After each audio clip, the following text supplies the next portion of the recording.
A group of soldiers escorts a cart out of the village of IcePoint and into the tundra of Frostholm. While on the road, they pass by the ruined tower of Frosthaven. Frosthaven ruins used to be an ancient tower that was used to watch for invaders coming from the sea, but it has fallen into ruins and now only foul things use it for refuge. Recently, soldiers from the village cleared out the tower from a group of bandits, so it was believed that this route was still safe. But when passing by the tower, a growling noise came out of a cave at the base of the hill.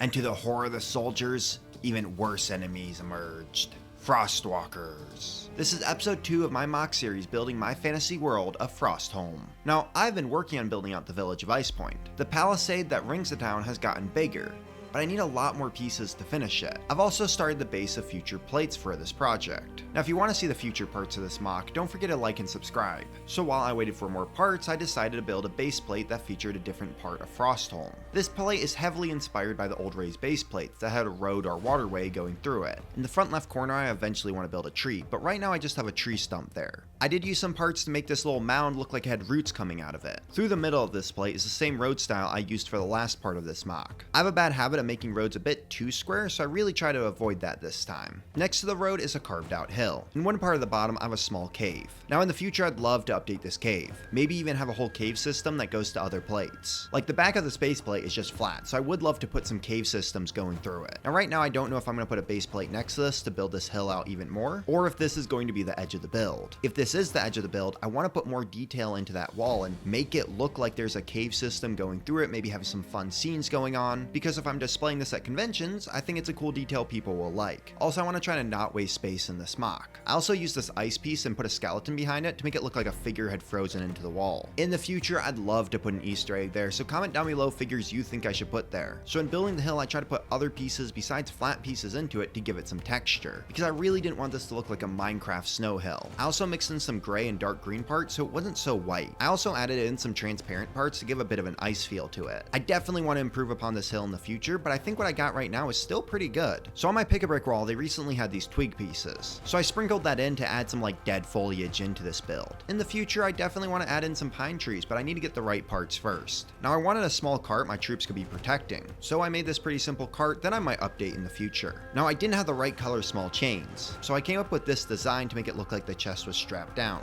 For some reason, I've always struggled with building carts, even though I love building medieval stuff, so that's something I definitely want to get better at in this mock. Now I feel like every fantasy world has some sort of ruined watchtower in it, and that's why I decided to build Frosthaven. As ruined structures go for me, I definitely have to say this is probably my favorite I've done. I wanted to give it that old ancient watchtower feel, so I made sure there was a lot of holes in it, and I feel like a lot of the holes came out really well. I also used white leaves to add some growing foliage on it. The inside contains a ladder, a barrel, and some bones. This plate also introduced Frostwalkers, which are inspired by Draugr, which are basically zombies in Norse mythology. Frostwalkers are half undead, half ice. These are the first monsters I've added to the realm, and I can't wait to add more. Now a lot of the pieces I used for Frostwalkers are from Viking minifigures. Now I really wanted to make these figures look like they were decaying, so that's why I only added like one horn to some of the helmets, and gave some of them white arms and legs. Now it would have looked a lot cooler and better if I could have used skeleton arms and legs, but I didn't want to defile figures that much, because I'm pretty sure the only way to do that is like gluing parts. I also wanted them to have ice weapons, so I gave them these transparent blue parts. For my first attempt, I feel like they came out pretty good. I definitely am going to see what other parts are out there and try to improve them.